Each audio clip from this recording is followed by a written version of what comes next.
Hello everyone, welcome back to my channel. हमने science के बारे में बात किया, न्यूट्रिएंट्स के बारे में हमने बात किया। अब हम आगे बात करें न्यूट्रिएंट्स की। जितने भी हम न्यूट्रिएंट्स अपनी डाइट में लेते हैं,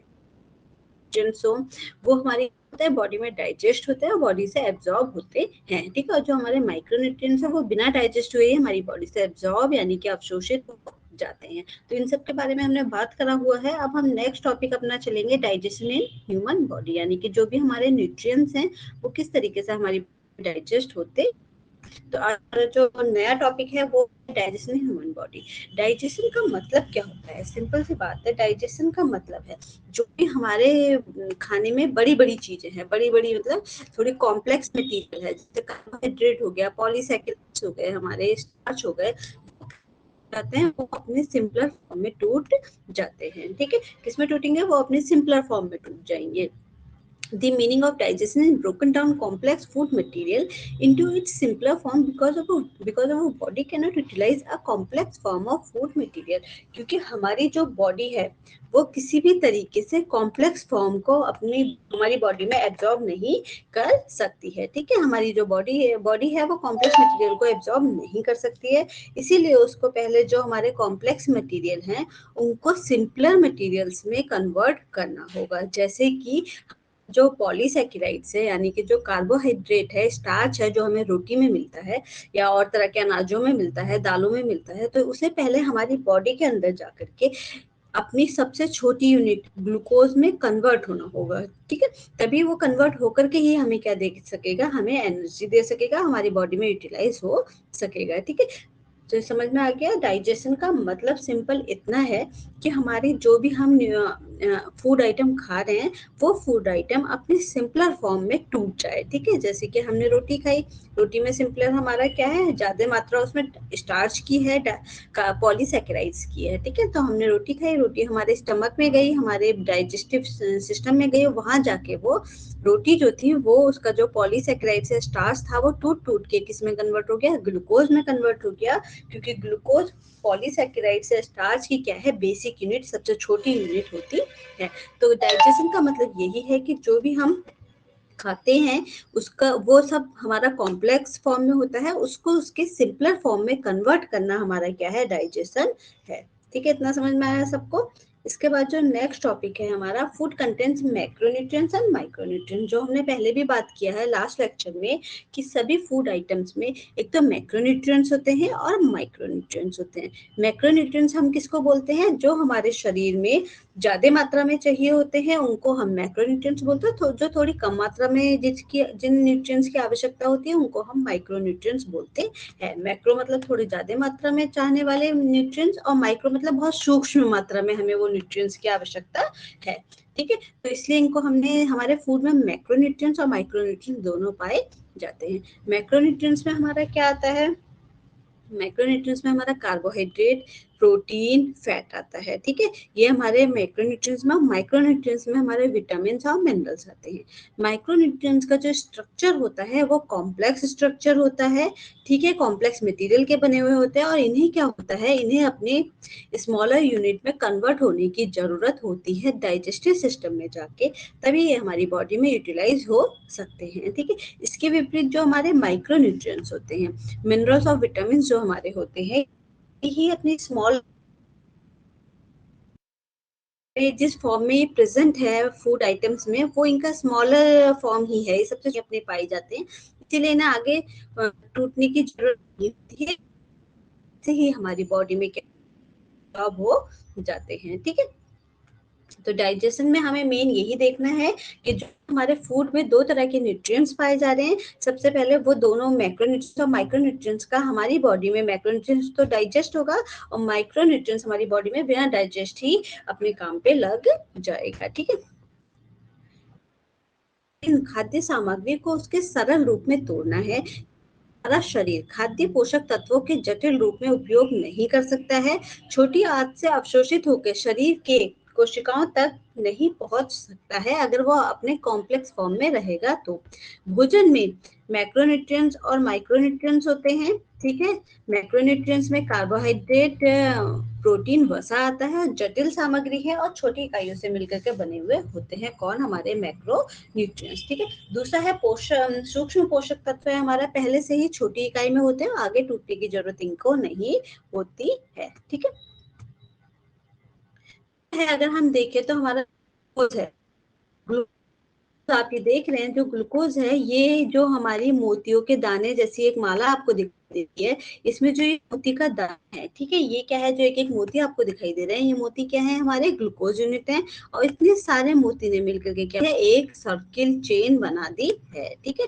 तो इसी को हम क्या बोलते हैं? इसको ग्लूकोज, इसको हाइड्रेट बोलते हैं, जो किससे मिलकर बना हुआ होता है? ग्लूकोज से मिलकर के बना हुआ होता है, ठीक है। तो ग्लूकोज यूनिट हमारी क्या है? Bonded together and produce carbohydrate. Glucose, जो हमारे ग्लूकोज मॉलिक्यूल्स हैं, ये एक साथ मिलकर चेन जैसा सर्किल बना लेते हैं और क्या, इसको हम क्या बोलते हैं? कार्बोहाइड्रेट बोलते हैं, ठीक है। तो ये सब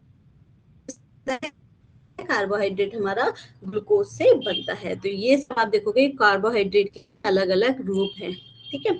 अब अगर हमें डाइजेस्टिव सिस्टम में हाइड्रेट, कार्बो, इसकी जो आप ये देख रहे हैं, ये सब टूट जाएंगी, जितनी भी हमारी ये मोती है, ये सब ग्लूकोज होती हैं, ये सब अलग अलग हो जाएंगी और जो इनकी चेन है वो टूट जाएगी, ठीक है। तो यही हमारा डाइजेशन हो जाएगा कार्बोहाइड्रेट का, ठीक है। लिया हमने अपनी बॉडी में इस फॉर्म, ठीक है, और वो में किस फॉर्म में आ गया? अलग अलग दानों के फॉर्म में, वो हमारे डाइजेशन में अलग हो गया, ठीक है। तो यही हमारा डाइजेशन कहलाता है। अमीनो एसिड्स हमारे प्रोटीन को बनाते हैं, ये आप देखेंगे तो छोटे छोटे क्या हैं? ये अमीनो एसिड्स हैं, और ये अमीनो एसिड्स मिल करके ये प्रोटीन को इस तरीके से बना, ठीक है। अमीनो एसिड्स मिलकर के प्रोटीन को बनाते हैं, और जितने भी हमारे ग्लूकोज हैं वो मिलकर के कार्बोहाइड्रेट को बनाते हैं। और हमारे जो ये आप देख रहे हैं, ये फैटी एसिड्स हैं, ये फैटी हमारा क्या बनाते हैं? ये हमारा फैट्स बनते हैं, ठीक है। ये एक एक हमारी किसकी है? फैटी एसिड्स की है, और साथ ही साथ इनके ग्लिसरॉल के मॉलिक्यूल्स भी लगे हुए होते हैं। तो फैटी एसिड्स और ग्लिसरॉल के जो मॉलिक्यूल्स हैं वो मिल करके हमारा क्या बनाएंगे? ये हमारा फैट या लिपिड हमारा बनाते हैं, ठीक है। सिंपल सी बात है, ग्लूकोज यूनिट, बहुत सारी ग्लूकोज यूनिट मिलकर के कार्बोहाइड्रेट बना देती हैं, अमीनो एसिड्स की यूनिट्स मिलकर के प्रोटीन बनाती हैं, फैटी एसिड और ग्लिसरॉल मिलकर के क्या बनाता है? लिपिड बनाता है, लिपिड या फैट हमारा वसा बनाता है, ठीक है। इसमें अगर आप देखेंगे तो जब हमारा फूड है, ठीक है, फूड किस फॉर्म में होता है? फूड हमें मिलेगा किसके? कार्बोहाइड्रेट के फॉर्म में, ठीक है। यानी कि रोटी में क्या पाया जाएगा? कार्बोहाइड्रेट पाया जाएगा। तो कार्बोहाइड्रेट किससे मिलकर बना हुआ है? सिंपल शुगर से मिलकर के कार्बोहाइड्रेट बना हुआ है, ठीक है। इसी तरीके से हमारा जो प्रोटीन है, खाने के अंदर जो प्रोटीन है, मिल्क में अगर हम देखें तो मिल्क का प्रोटीन कौन सा होता है? केसीन प्रोटीन होता है, ठीक है। वो किससे मिलकर बना हुआ है? वो बहुत सारे अमीनो एसिड से मिलकर के बना हुआ होता है। फिर है हमारा लिपिड, लिपिड हमारा किससे मिलकर बना हुआ है? फैट लेते हैं, वो हमारे एसिड करके बना हुआ होता है, ठीक है। ये तो हमारी फूड की बात हो रही है कि ये फूड में ये सब चीजें।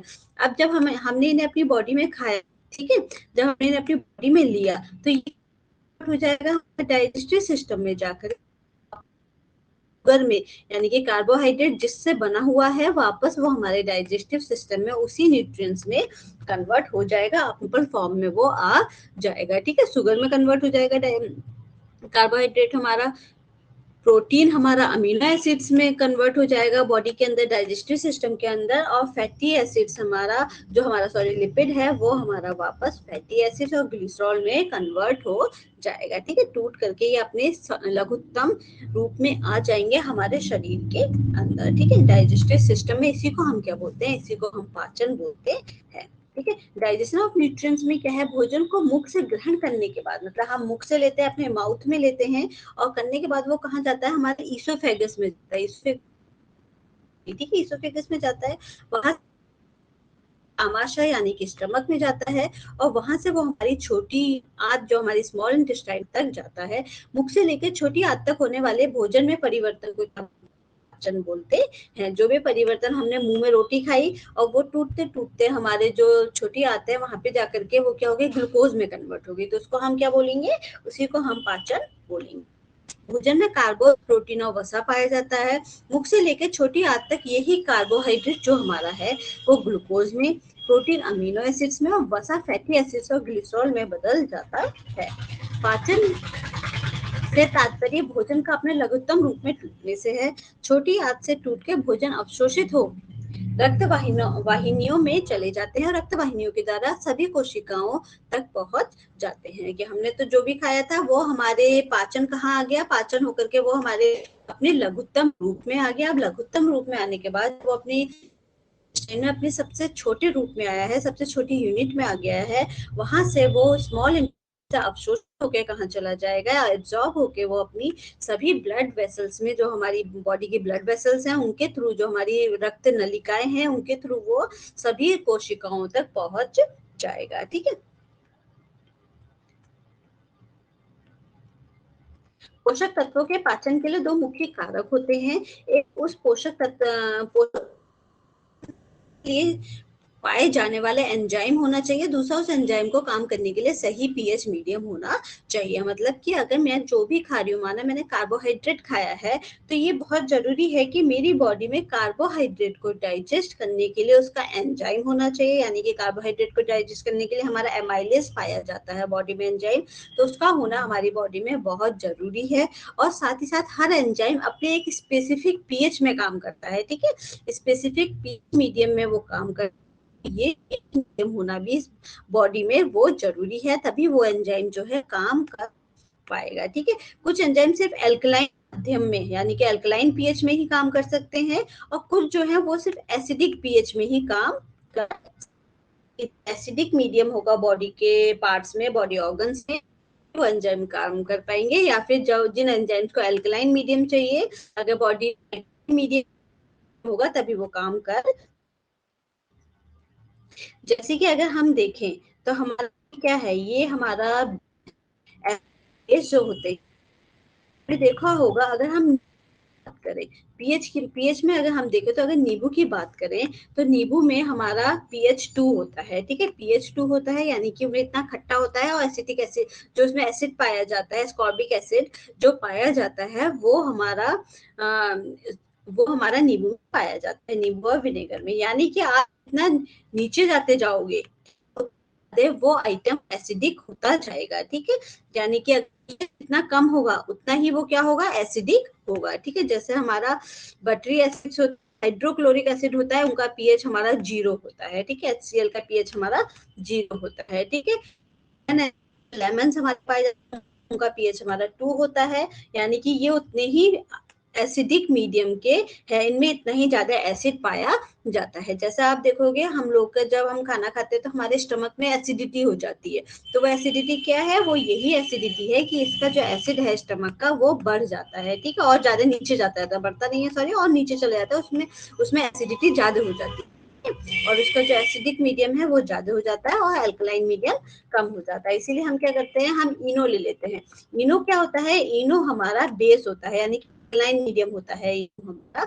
वो क्या करता है, जो एसिडिटी हमारे में हो रही थी वो एसिडिटी को क्या कर देता है, न्यूट्रल कर देता है, उदासीन कर देता है। मतलब कि वो एसिडिटी की रेंज कहाँ पहुंचा देता है, यहाँ नियर अबाउट 7 वो पहुंचा देता है, जो हमारे ब्लड का, दूध का या वाटर का न्यूट्रल हमारा होता है। ठीक है, जब वाटर का एसिडिटी, जो वाटर का जो हमारा पीएच होता है वो 7 होता है। ठीक है, तो 7 से नीचे जाते जाएंगे तो हमारे जो भी बॉडी के अंदर के ऑर्गन्स है, जैसे कि हमारा स्टमक का जो जूस है, और जो हमारा गैस्ट्रिक जूस है, और जो हमारा पेनक्रियाटिक जूस है, वो हम ये देखेंगे कि अगर वो उसकी रेंज 7 से नीचे जा रही है तो इसका मतलब क्या है, वो उतना ही एसिडिक है, और अगर 7 से ऊपर जा रही है तो वो उतना ही एल्कलाइन है। ठीक है, समझ में आया इतना। यानी कि जो हमारा आप देखोगे तो जो हमारा बेकिंग सोडा पीएच जो है 9 होता है, जो वाटर है उसका पीएच 7 होता है, और जैसे जैसे 7 से नीचे जाता जाएगा उसकी एसिडिटी उतनी ही बढ़ती जाएगी। इसलिए लेमन में बहुत ज्यादा एसिड पाया जाता है, खट्टा होता है वो। ठीक है, और हाइड्रोक्लोरिक एसिड जो एक स्ट्रॉन्ग एसिड है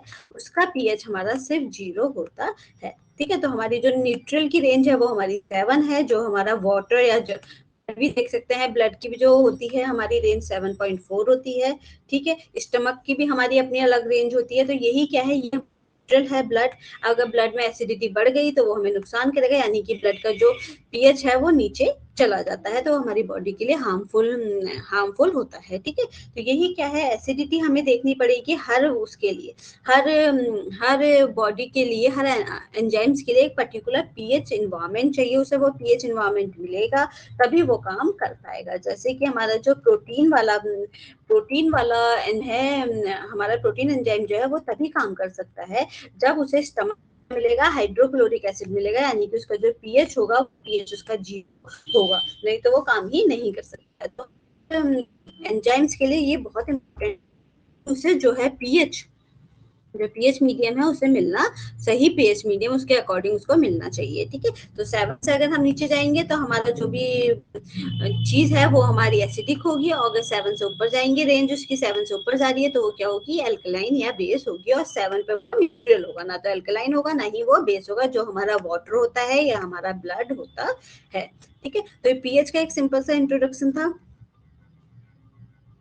इसके बाद अगर आप देखेंगे तो ये हमारा पूरा डाइजेस्टिव सिस्टम है, ये हमारा सिस्टम है। इसमें आप देखेंगे सबसे पहले हमारा माउथ पार्ट है, इसमें हम क्या करते हैं, भोजन खाते हैं।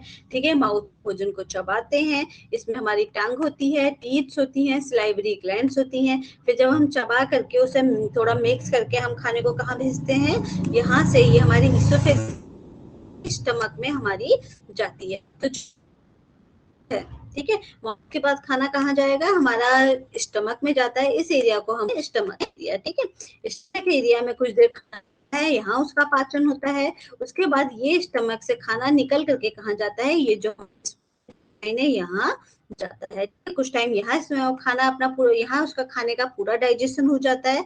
उसके बाद जितनी भी वेस्ट चीजें हैं वो हमारी लार्ज इंटेस्टाइन में जाती है, यहाँ से होती हुई वो हमारी बॉडी के निकल जाता है। ठीक है, तो ये क्या है, ये हमारा एक बेसिक डाइजेस्टिव सिस्टम है, इसको हम डिटेल में पढ़ेंगे, इस बेसिक डाइजेस्टिव सिस्टम को।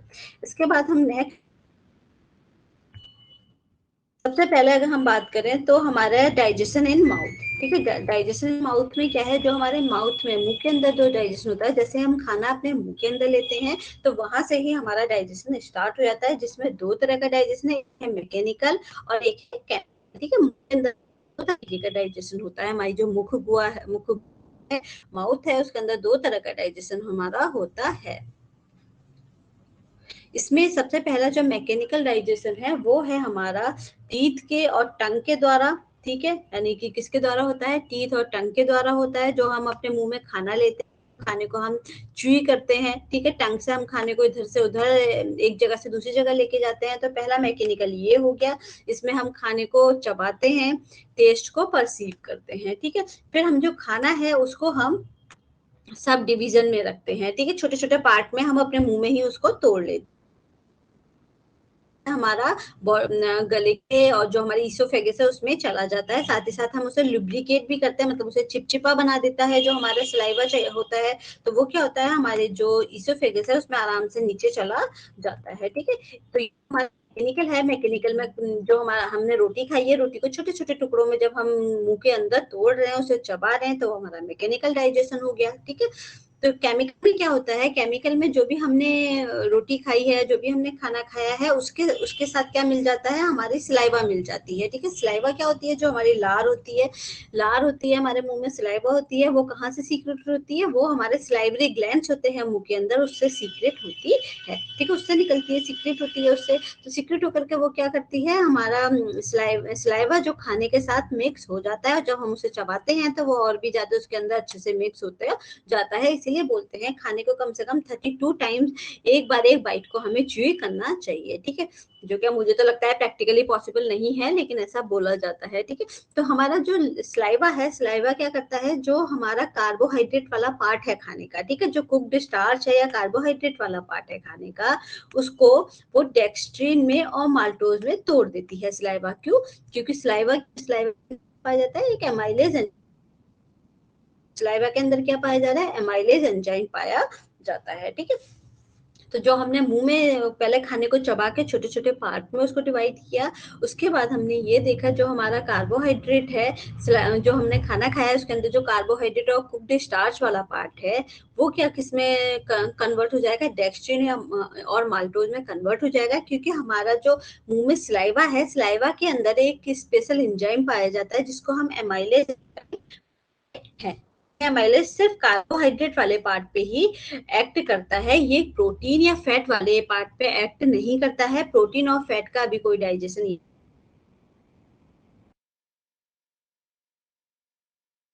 है। यांत्रिकी पाचन, दांत भोजन को चबाकर छोटे छोटे भागों में बांट देते हैं। जीभ खाने को मिक्स करने और स्वाद लेने का काम करती है। मुख गुहा में लार पाया जाता है। लार का पीएच देखिए, लार का पीएच क्या है, एल्कलाइन होता है, ठीक है, लार का पीएच हमारा एल्कलाइन होता है। तो आपका जो एमाइलेज एंजाइम है, ठीक है, ये हमारा एल्कलाइन पीएच में ही काम करेगा। जो एमाइलेज एंजाइम है ना, ये एल्कलाइन पीएच में ही काम करेगा। अगर लार का हमारा एसिडिक पीएच होता तो एमाइलेज एंजाइम इसमें काम नहीं कर पाता, ठीक है। मानव शरीर में रोज लगभग 1 से 1.5 लीटर लार बनती है। 96% तो वाटर होता है, ठीक है। 1% इसमें पोटेशियम, सोडियम, कैल्शियम, आयन पाए जाते हैं और इसमें एंजाइम्स भी पाए जाते हैं, जैसे लाइसोजाइम्स, जो कि एंटीबैक्टीरियल है। मतलब कि लाइसोजाइम का काम क्या है, जो भी हम खाना खाते हैं उसमें बैक्टीरिया आते हैं, तो लाइसोजाइम क्या करता है, उस बैक्टीरिया को डिस्ट्रॉय कर देता है, ठीक है। फिर यूरिया है, म्यूसिन है, ये सब हमारे इसमें पाए जाते हैं, जो हमारा मुख की सलाइवा है, ठीक है। इतनी चीजें हमारी सलाइवा में पाई जाती है। सलाइवा जो हमारा लार वो दिमाग के द्वारा नियंत्रित होता है। आपने देखा होगा जब भी हमें भूख लग रही होती है या फिर हमें कुछ अच्छी स्मेल आती है तो हमारा जो सलाइवा है वो सीक्रेट होने लगता है। क्यों? क्योंकि वो किसके द्वारा नियंत्रित है, ब्रेन के द्वारा नियंत्रित है। हमें पता है कि भाई बहुत अच्छी स्मेल आ रही है किचन से, अब खाना आने वाला है, तो ब्रेन ने क्या किया, सलाइवा को जो है सीक्रेट कर दिया, ठीक है, सलाइवा उसने निकाल दिया, श्रावित कर दिया, ठीक है। तो ये क्या है, इसी सीक्रेशन को हम क्या बोलते हैं, इसी सीक्रेशन को हम बोलते हैं सलाइवा का सीक्रेट होना, ठीक है। तो हमारा ये नियंत्रित होता है। यहाँ भोजन को बोलस बोलते हैं, जो हमने चबाया हुआ भोजन है ना मुंह के अंदर, उसको हम क्या बोलेंगे, बोलस बोलेंगे, ठीक है, बोलस उसको बोलते हैं, ठीक है। फिर इसके बाद नेक्स्ट है हमारा लार में पाए जाने वाले पाई जाने वाला एमाइलेज एंजाइम भोजन में पाए जाने वाले स्टार्च को डेक्स्ट्रीन तोड़ देता है, माल्टोज में तोड़ देता है। डेक्स्ट्रीन स्वाद में मीठा हो जाता है, इसीलिए खाना चबाने पर स्वाद मीठा देता है, ठीक है। जब हम रोटी खाते हैं, जो भी स्टार्च खा रहे हैं, हमने उसे मुंह में लिया, उसे हम चबाते गए, तो स्टार्च किस में टूट जाएगा, डेक्स्ट्रीन और माल्टोज में टूट जाएगा। और जो डेक्स्ट्रीन वाला पार्ट है वो हमारा स्वीट होता है, नेचर में मीठा मीठा हमें लगता है, इसीलिए हमारा खाना जो है मुंह के अंदर मीठा हमें लगने लगता है, ठीक है। मुख गुहा में प्रोटीन और वसा का पाचन नहीं होता है, क्योंकि मुख में प्रोटीन और वसा के पाचन के लिए कोई भी एंजाइम नहीं होता है, ठीक है, कोई भी एंजाइम नहीं है, इसीलिए वहां पे प्रोटीन का और फैट का कोई भी पाचन नहीं होगा। ये है हमारा, देखिए, सलाइवा, यहाँ से ग्लैंड आते हैं मुंह के अंदर, स्लाइवरी सीक्रेट करते हैं, सीक्रेशन के बाद वो सलाइवा होता है, ठीक है। फिर है इसके बाद नेक्स्ट है हमारा ईसोफेगस। अब जो भी खाना हमने यहाँ खाया, ठीक है, वो हमने कहाँ भेज दिया, हमने ईसोफेगस के वहां भेज दिया, के थ्रू हमने उसे नीचे, भोजन नली भोजन को मुख से लेकर आमाशय तक पहुंचाती है, ठीक है। आमाशय कौन सा है, ये वाला पार्ट है, तो यहाँ से लेकर के कहाँ पहुंचेगी, इसमें आमाशय में पहुंचा देगी, ठीक है। तो यहाँ कोई भी पाचन नहीं होता, लेकिन यहाँ पाचन कोई भी नहीं होता है, ये देखिए, ये ईसोफेगस है, पाचन कोई भी नहीं होता है। बस यहाँ क्या होता है, वो खाने को रिसीव करने का काम करती है और खाने को लेकर के वो हमारे स्टमक तक पहुंचा देती है। यहाँ क्रमाकुंचन वाली प्रक्रिया होती है। क्रमाकुंचन का मतलब होता है सुकुड़ना फैलना। तो उससे क्या होगा, वो जो खाना है वो आसानी से क्रमाकुंचन के कारण वो नीचे आ जाएगा, वाली सिकुड़ेंगी और फैलेंगी, तो खाना से नीचे पहुंच जाएगा, जो हमारा बोलस है, ठीक है। तो इसमें पाचन कोई नहीं होता है। इम्पोर्टेंट पार्ट है, क्योंकि यहाँ बहुत हद तक पाचन हो जाता है। जैसे हमारा जो माउथ वाला पार्ट था, वहाँ 4 to 5% हमारा पाचन हो चुका होता है कार्बोहाइड्रेट का, ठीक है, खाने का 4 to 5 पाचन हो चुका होता है। नेक्स्ट जो है हमारा स्टमक, ठीक है। स्टमक हमारा कौन सा वाला पार्ट होता है, स्टमक है हमारा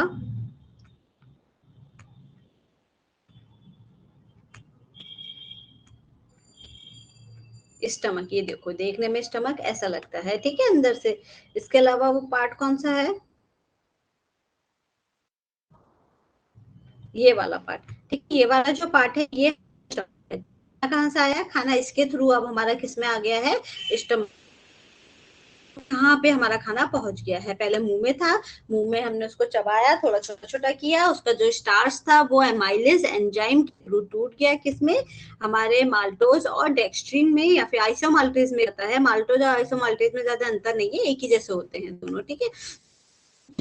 बॉन्ड्स का अंतर होता है, इसीलिए उसे माल्टोज आइसोमाल्टोज बोल देते हैं, ठीक है। तो यहाँ से हमारा कहाँ आया खाना, खाना आया हमारे स्टमक में। तो अब हम स्टमक का पढ़ेंगे कि यहाँ जब खाना, ठीक है।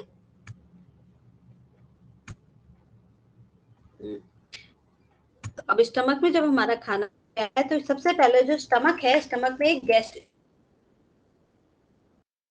गैस्ट्रम भी बोला जाता है स्टमक को। तो स्टमक के अंदर एक तो गैस्ट्रिक जूस पाया जाता है, वो ह्यूमन बॉडी में लगभग 1500 ml से 2500 ml तक गैस्ट्रिक जूस पर डे बनता है, ठीक है। तो ये क्या करते हैं, जो भी हमारा खाना मुंह के थ्रू और इसोफेगस के थ्रू स्टमक में आया है, वहां इसको हिंदी में आमाशय बोलते हैं, ठीक है।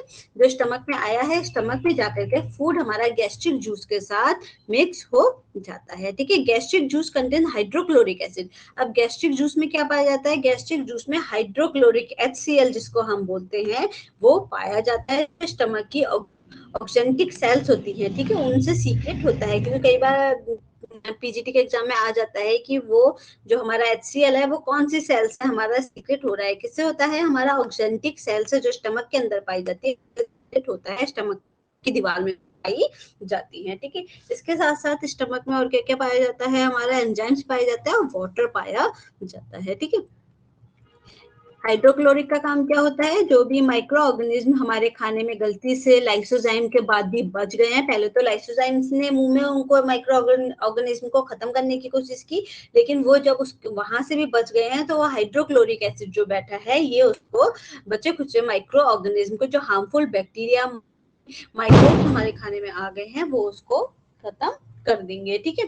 फिर है हमारा, इसके बाद है हमारा जो हमारा पेप्सिनोजन। अब हमारे जो स्टमक है उसमें एक एंजाइम पाया जाता है पेप्सिनोजन, ठीक है। पी से पेप्सिनोजन और पी से प्रोटीन, ये प्रोटीन को ही तोड़ने का काम करता है पेप्सिनोजन एंजाइम, ठीक है। तो पेप्सिनोजन क्या होता है, ये पेप्सिन एंजाइम की इनएक्टिव फॉर्म होती है, ठीक है। क्या है, ये निष्क्रिय स्टमक में पड़ी रहती है, लेकिन जब इसे हाइड्रोक्लोरिक जाता है तो ये अपनी किस में आ जाती है, एक्टिव फॉर्म में आ जाती है। उसकी हम क्या बोलते हैं, पेप्सिन बोलते हैं, ठीक है। तो पेप्सिन में कन्वर्ट होने चाहिए, हाइड्रोक्लोरिक एसिड चाहिए, यानी कि एसिडिक मीडियम चाहिए। अगर यहाँ पे इसका पीएच इसको 0 या 1 के आसपास नहीं मिला, एसिडिक मीडियम नहीं है इसे, तो ये क्या होगा, पेप्सिन एंजाइम जो है वो, पेप्सिनोजन जो है वो कन्वर्ट नहीं हो पाएगा पेप्सिन में, और पेप्सिन काम नहीं कर पाएगा। इससे हमारा जो प्रोटीन का डाइजेशन है वो सही से नहीं हो पाएगा, ठीक है। Protein digested by pepsin enzyme. Protein किसके द्वारा डाइजेस्ट होता है, पेप्सिन एंजाइम के द्वारा डाइजेस्ट होता है। पीएच हमारा HCl का है 1.2 से 1.5 का पीएच इसका होता है, कभी कभी 0 की रेंज में भी आ जाता है वो। तो HCl स्वेल प्रोटीन, सो स्वेल करता है प्रोटीन को, तो इससे क्या होगा, एंजाइम जो है उस पर आसानी से एक्ट कर सकते हैं। प्रोटीन भी क्या होता है, प्रोटीन भी ना बहुत कॉम्प्लेक्स स्ट्रक्चर का होता है, तो अगर उसके अंदर HCl मिल जाएगा तो HCl जो उसके कॉम्प्लेक्स स्ट्रक्चर को थोड़ा लूज कर देता है। तो लूज के कारण क्या होता है, जो हमारा पेप्सिन एंजाइम है, ठीक है, वो उस पर आसानी से एक्ट कर पाता है, उसे आसानी से तोड़ पाता है, ठीक है। साथ ही साथ HCl क्या करता है, जितने भी हार्मफुल बैक्टीरिया खाने में आ गए हैं उनको डिस्ट्रॉय वो कर देता है, ठीक है। Small amount of lipase enzyme, और वहां पे एक लाइपेज एंजाइम, L से लाइपेज और N से लिपिड, ठीक है। तो लिपिड को तोड़ने वाला एक लाइपेज एंजाइम भी होता है, वो हमारा कहाँ पाया जाता है, वहां स्टमक में पाया जाता है। लेकिन स्टमक में लाइपेज एंजाइम इनएक्टिव फॉर्म में पाया जाता है, क्योंकि लाइपेज एंजाइम जो हमारा है वो आपका एसिडिक मीडियम में काम नहीं कर सकता है, इसे काम करने के लिए न्यूट्रल या एल्कलाइन मीडियम चाहिए, ठीक है। तो क्योंकि वहां पे एसिडिक मीडियम है, तो भले ही लाइपेज वहां पाया जाता है, लेकिन लाइपेज वहां पे कोई भी काम नहीं कर पाएगा, ठीक है। तो इसीलिए उसको क्या बोलेंगे, लाइपेज को हमने क्या बोला है, कि लाइपेज यहाँ कुछ काम ही नहीं कर पा रहा है, तो वो इनएक्टिव फॉर्म में अपनी रहता है, लेकिन वहां वो पाया जाता है। आगे जाके जब इसे अल्कलाइन मीडियम मिलेगा तो ये अपने आप ही एक्टिव फॉर्म में आ जाएगा और यहाँ से खाने में मिक्स हो जाएगा। ठीक है, तो इसके बाद जेलेटिनियस होते एक हमारा जेलेटिनेज एंजाइम है। जेलेटिनेज एंजाइम क्या करता है, एक जेलेटिन और कोलेजन जो पाए जाते हैं हमारे नॉनवेज में जो ये वाले प्रोटीन पाए जाते हैं, जेलेटिन प्रोटीन और कोलेजन प्रोटीन, ये इनको तोड़ने में हेल्प करता है हमारा जेलेटिनेज एंजाइम। ये भी एंजाइम किसमें पाया जाता है, ये हमारा स्टमक में पाया जाता है। ठीक है, तो अब हमारा स्टमक में क्या क्या पाया गया है, स्टमक में हमारा एक तो हमारा जो आमाशय है उसमें हमारा गैस्ट्रिक जूस पाया गया है, और गैस्ट्रिक जूस में मेन इंग्रेडिएंट होता है हाइड्रोक्लोरिक एसिड होता है। ठीक है, हाइड्रोक्लोरिक एसिड कहाँ से आता है, ऑक्जेंटिक सेल से आता है। जो हमारी किसकी होती है ऑक्जेंटिक सेल, जो हमारा स्टमक है उसके अंदर की तरफ ऑक्जेंटिक सेल्स पाई जाती है, वो क्या करती है हाइड्रोक्लोरिक एसिड को निकालती है। ठीक है, एंजाइम्स पाए जाते हैं इसमें और वाटर पाया जाता है। ठीक है, गैस्ट्रिक जूस में। फिर है हमारा pepsinogen is inactivated form of the pepsin. Pepsin का इनएक्टिवेटेड फॉर्म क्या है, पेप्सिनोजन है। तो जैसे ही इसे हाइड्रोक्लोरिक मिलेगा ये अपनी एक्टिव फॉर्म पेप्सिन में आ जाएगा। पेप्सिन आके क्या करेगा, प्रोटीन का डाइजेस्ट करेगा, और हमारा जो HCl का पीएच होता है, यहाँ पे पी स्मॉल होगा। ठीक है, पी यहाँ पे स्मॉल होगा। जो HCl का पीएच होता है वो 1.2 से 1.5 होता है। HCl एक काम और करता है, जो भी प्रोटीन हम खाते हैं वो प्रोटीन को स्वेल कर देता है, थोड़ा सा प्रोटीन को लूज कर देता है, फुला देता है, जिसके चलते उसमें एंजाइम जो है आसानी से एक्ट कर पाता है, हार्मफुल बैक्टीरिया को वो डिस्ट्रॉय कर देता है। यहाँ पे थोड़ा बहुत लाइपेज एंजाइम भी पाया जाता है, लेकिन लाइपेज एंजाइम काम नहीं कर पाता है क्योंकि वहाँ का जो मीडियम है वो एसिडिक मीडियम होता है। जेलेटिनेज एक एंजाइम यहाँ पाया जाता है जो जेलेटिन और कोलेजन प्रोटीन जो होता है इनको तोड़ने में काम आता है। ठीक है, तो ये हमारा स्टमक का है।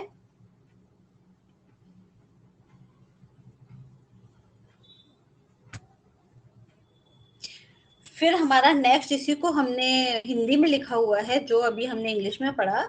ठीक है, इसको हम हिंदी, इसमें क्या है, आमाशय में आमाशय रस पाया जाता है। क्या पाया जाता है, वही मैंने सब हिंदी में लिखा हुआ है हिंदी वाले बच्चों के लिए। आमाशय में आमाशय रस पाया जाता है, रस हाइड्रोक्लोरिक एसिड और एंजाइम्स पाए जाते हैं। पेप्सिनोजन एंजाइम्स आमाशय में निष्क्रिय अवस्था में पाया जाता है, जिसको HCl मिल जाता है तो HCl पेप्सिन में बदल देता है। यह पेप्सिनोजन के सक्रिय अवस्था है, प्रोटीन के पाचन में भाग ये लेता है। ठीक है, यहाँ थोड़ी मात्रा में लाइपेज एंजाइम भी उपस्थित रहता है, पर यहाँ निष्क्रिय अवस्था में पाया जाता है, यहाँ काम नहीं कर सकता है क्योंकि यहाँ का माध्यम क्या है, हमारा अम्लीय होता है, एसिडिक होता है, और लाइपेज अम्लीय या एसिडिक मीडियम में काम नहीं है, अम्लीय माध्यम में वह काम नहीं करता है। ठीक है, तो ये वही बात है जो मैंने अभी स्टमक में आपको बताई। फिर है इसमें एक एंजाइम और पाया जाता है जो सिर्फ छोटे बच्चों के बॉडी में पाया जाता है, जिसको हम बोलते हैं रेनिन एंजाइम। ठीक है, रेनिन एंजाइम किसमें पाया जाता है, सिर्फ इन्फेंट जो होते हैं, जो हमारे बर्थ से लेकर 2 साल तक के बच्चे होते हैं, सिर्फ उनके स्टमक में बनता है ये रेनिन एंजाइम। और जैसे जैसे एज बढ़ती ये एंजाइम बनना बंद हो जाता है। क्यों, इस एज में क्यों बनता है, क्योंकि रेनिन एंजाइम इसलिए जरूरी है इस एज में बच्चे के, क्योंकि ये सिर्फ यही एंजाइम प्रोटीन जो दूध में केसिन प्रोटीन पाया जाता है उसको तोड़ने में ये हेल्प करता है। ठीक है, रेनिन एंजाइम जो हमारी बॉडी में नहीं पाया जाता, इसलिए हमारी बॉडी में केसिन का सही से डाइजेशन नहीं हो पाता है। ठीक है, एडल्ट की बॉडी में सही से नहीं हो पाएगा, और छोटे बच्चों की बॉडी में केसिन का डाइजेशन अच्छा हो जाता है, क्योंकि 2 साल तक या इन्फेंट्स में रेनिन जो हमारा एंजाइम है वो पाया जाता है, जो केसिन नाम के प्रोटीन को डाइजेस्ट करने में हेल्प करता है। और ये केसिन प्रोटीन किसमें पाया जाता है, ये मिल्क प्रोटीन है। केसिन ये बच्चों प्रोटीन होगा, ये गलत लिख, एंजाइम नहीं प्रोटीन। तो केसिन प्रोटीन है, यहाँ पे प्रोटीन होगा। ठीक है, तो रेनिन एंजाइम है। ठीक है, रेनिन एंजाइम है, और जो केसिन है ये मिल्क प्रोटीन है, जो दूध में पाए जाने वाला प्रोटीन होता है। ठीक है, ये हमारा मिल्क प्रोटीन है। ठीक है, तो केसिन हमारा एंजाइम है। तो जो हमारा रेनिन एंजाइम है वो सिर्फ इन्फेंट्स के स्टमक में पाया जाता है, क्योंकि इन्फेंट्स अगर आप देखोगे तो हमारे 1 से 2 साल तक के बच्चे लगभग किस पे डिपेंड होते हैं, शुरू के अर्ली जो हमारे 6 मंथ के बच्चे होते हैं तो फुली दूध पे डिपेंड होते हैं। ठीक है, उनको मिल्क से ही सारे न्यूट्रिएंट्स उन्हें मिलते हैं। तो अगर मिल्क से उन्हें प्रोटीन नहीं मिल पाएगा, अगर उनकी बॉडी में प्रोटीन डाइजेस्ट नहीं हो पाएगा, तो बच्चा सर्वाइव नहीं कर पाएगा, ना ही वो हेल्दी हो रहेगा, ठीक है। तो इसीलिए रेनिन एंजाइम छोटे बच्चों की बॉडी में पाया जाता है, क्योंकि बच्चे पूरी तरीके से मिल्क पे डिपेंड होते हैं अपने सर्वाइवल के लिए, वो सिर्फ दूध ही पीते हैं, और दूध का प्रोटीन केसिन होता है, तो केसिन को तो लिए क्या चाहिए होता है, रेनिन एंजाइम की जरूरत होती है। तो ये सिर्फ हमारे बच्चों के बीच स्टमक में ही पाया जाता है, ठीक है। अब यहाँ बच्चों को, यहाँ जो हमने खाना खाया, माउथ वाले खाने को जो हमने च्यू किया था, उसको हम बोलस बोल देते हैं, यहाँ हम इसको काइम बोलते हैं, ठीक है, CHYME। यहाँ के खाने को हम क्या बोलते हैं, काइम बोलते हैं। अब क्या है, stomach contains intrinsic factor useful for vitamin B12 absorbency. अब स्टमक में एक मेन चीज और पाई जाती है, जिसको हम बोलते हैं स्टमक, उसको हम बोलते हैं इंट्रिंसिक फैक्टर, ठीक है। इंट्रिंसिक फैक्टर का काम क्या होता है, जो भी हम खाने में विटामिन B12 खा रहे हैं, ठीक है, ये एक विटामिन होता है, हम आगे सारे विटामिन पढ़ेंगे।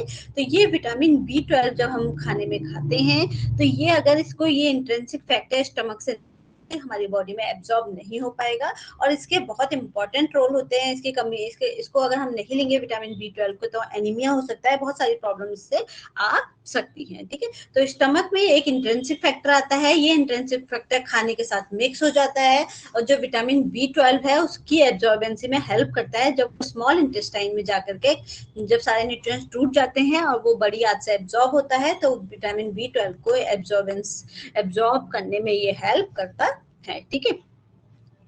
रेनिन एंजाइम सभी शैशव के शरीर में पाया जाता है। रेनिन एंजाइम दुग्ध प्रोटीन के पाचन के लिए जरूरी है, क्योंकि शैशव से दुग्ध पर निर्भर होते हैं। आमाशय में विटामिन B12 के अवशोषण के लिए उपयोगी आंतरिक कारक होते हैं। यह विटामिन B12 के साथ जुड़ जाता है और छोटी आंत में अवशोषण को बढ़ाता है, ठीक है। रेनिन एंजाइम सभी शैशवों के बीच, वही लिखा हुआ है इसमें, रेनिन एंजाइम सभी शैशव के शरीर में पाया जाता है। रेनिन एंजाइम दुग्ध प्रोटीन के पाचन के लिए जरूरी होता है, क्योंकि शैशव किस पे डिपेंड करते हैं, वो हमारे दुग्ध पर ही निर्भर होते हैं। दो बार लिख दिया है। HCl का pH हमारा 1.2 से 1.5 होता है। HCl जो भी हानिकारक जीवाणु भोजन के साथ आ जाते हैं उनको खत्म कर देता है, प्रोटीन को तोड़ने में भी सहायता करता है।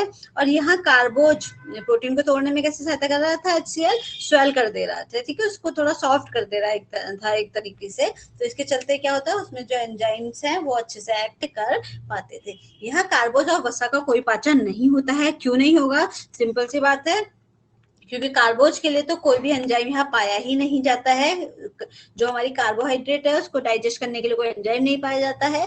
वसा को डाइजेस्ट करने के लिए एंजाइम पाया जाता है, लेकिन वो एंजाइम हमारा एसिडिक मीडियम में काम नहीं करता है, ठीक है। तो आगे होगा, तो यहाँ सिर्फ किसका डाइजेशन हो रहा है, यहाँ से प्रोटीन का डाइजेशन हो रहा है, ठीक है। और वो भी कौन कर रहा है, जो पेप्सिन एंजाइम है, ठीक है। तो जो पेप्सिन एंजाइम है वो प्रोटीन को किस में तोड़ देता है, प्रोटीएजेस में तोड़ देता है, पेप्टाइड्स में तोड़ देता है, और पॉलीपेप्टाइड्स में तोड़ देता है, ठीक है। इन चीजों, इन सर्कल्स में तोड़ सकता है। ये कुछ नहीं है, प्रोटीन की मान लीजिए 100 अमीनो एसिड से मिलकर कोई प्रोटीन बना है, तो 100 को ही 30-30 में तोड़ देगा, ठीक है। तो बस यही है। तो हमारे जब अमीनो एसिड्स को 20, ये जो अमीनो एसिड्स की जो चेन होती है, उन अमीनो एसिड्स की चेन को छोटा छोटा वो कर देगा, कौन, हमारा पेप्सिन, ठीक है। तो उन्हीं को हमने प्रोटीज, पेप्टाइड्स एंड पॉलीपेप्टाइड्स हम उसको बोल रहे हैं, ठीक है। न्यूट्रिएंट्स है उनको 20 में से छोटे छोटे पार्ट्स उनके कर देना, ठीक है। जहां भी बॉन्ड्स लगे होते हैं उन बॉन्ड्स को वहां पे तोड़ देते हैं। जैसे कि हमारा जो प्रोटीन है, ये क्या करेगा, एंजाइम इसमें काम करेगा और प्रोटीज में तोड़ेगा पहले, फिर पेप्टाइड में कन्वर्ट करेगा, और फिर पॉलीपेप्टाइड में कन्वर्ट करेगा। तो कुछ प्रोटीन पेप्टाइड में कन्वर्ट हो जाएगा, कुछ पॉलीपेप्टाइड में हो जाएगा, कुछ आपका प्रोटीज ही रह जाएगा। इस तरीके से थोड़ा थोड़ा आपका ये कन्वर्ट होगा। ये आपका स्टमक का पोर्शन है। अंदर की तरफ, यहाँ जो अंदर की तरफ है, यहाँ पे क्या होती है, ये हमारी सेल्स पाई जाती हैं, जो सेल्स क्या करती है, HCl को सीक्रेट करती है, ठीक है। समझ में आ गया स्टमक सबको?